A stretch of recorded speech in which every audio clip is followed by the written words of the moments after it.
عمر کے زمانے میں نا ایک نوجوان تھا، نیک تھا، مسجد جایا کرتا تھا رات کو. تو مسجد جا رہا تھا تو رستے میں ایک عورت نے دعوت گناہ دی. ابن عساکر نے اس کو لکھا ہے. تو نوجوان تھا، خواہشات تھی، کچھ طبیعت مائل ہو گئی. ابھی ادھر جا ہی رہا تھا کہ کسی نے آیت پڑھ دی، والی من خاف مقام ربی جنتان، جو رب کے سامنے کھڑے ہونے سے ڈرے گا اللہ 2 جنتیں دے گا. واقعی ڈر گیا، واقعی ڈر گیا. اتنا ڈرا کہ بے ہوش ہو کے گر پڑا. بیماری سے لوگ بے ہوش ہوتے ہیں، پیسے ڈوب گئے بے ہوش ہوتے ہیں، بچے کے غم میں بے ہوش ہوتے ہیں. سچ بتاؤ کبھی خوف خدا سے بھی بے ہوش ہوتا بھی دیکھا ہے؟ ہمارے ہاں تو روز مرہ ہی نہیں ہے بھائی. اور بڑی باتیں ہیں بے ہوش ہونے کی، ڈرنے کی، غش کھانے کی. بے ہوش ہو کے گر پڑا. بوڑھے باپ کو کسی نے بتایا بچہ بے ہوش پڑا ہے، اٹھا کے گھر لائے. گھر لا کے کہا بیٹا کیا ہوا؟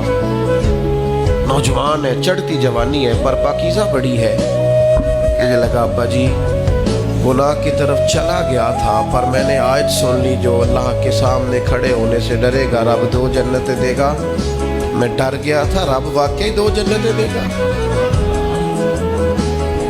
باپ رو پڑے، ابا جی کی آنکھوں میں آنسو آئے. ان کا پتر اللہ بڑا مہربان ہے، اس کے وعدے سچے ہیں، واقعی 2 جنتیں دے گا.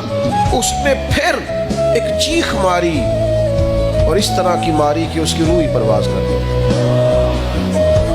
روح ہی پرواز کر دی. کشتگان خنجر تسلیم را، عشق کی خنجر سے قتل ہو گئے لوگ. صبح حضرت عمر کو پتہ چلا کہ انہوں نے تو رات جنازہ بھی پڑھ دیا، تدفین بھی کر دی. جناب عمر فرمانے لگے اتنا نیک نوجوان خوف خدا سے دنیا سے چلا گیا، مجھے کیوں نہیں بلایا میں جنازہ پڑھتا. فاروق اعظم فرما رہے ہیں میرا شوق تھا میں اس کا جنازہ پڑھتا. کہ حضور آپ کو تکلیف نہیں تھی؟ فرمایا بتاؤ قبر کہاں ہے؟ تے کامل پیر انہاں دے باہو قبر جنہ دی جیوے. حضرت فاروق اعظم قبر پہ تشریف لے گئے اور کھڑے ہو کے فرمانے لگے نوجوان مجھے امید ہے میرے رب نے تجھے 2 جنتیں دی ہوں گی. ابن عساکر کھول کے دیکھو تاریخ بغداد نے کیا لکھا ہے. حضرت سیدنا فاروق نے فرمایا امید ہے 2 جنتیں دی ہوں گی. قبر کے اندر سے بولا کامل پیرو نہ دے باہو قبر جنا دی جیوے. قبر کے اندر سے بولا. کہنے لگا حضور امید والی بات نہیں، رب کے وعدے سچے ہیں، اس نے واقعی مجھے 2 جنتیں عطا فرمائی. 2 جنتیں دی ہیں، میں نے اپنے مالک کو راضی پایا. یہ تو دور ہے وسوسوں کا. میں تو کہتا ہوں اس میں جو بندہ زیادہ مصروف ہے نا، جس کو روٹی کھانے کا ٹائم بھی مشکل سے ملتا ہے، وہ بھلا آدمی ہے.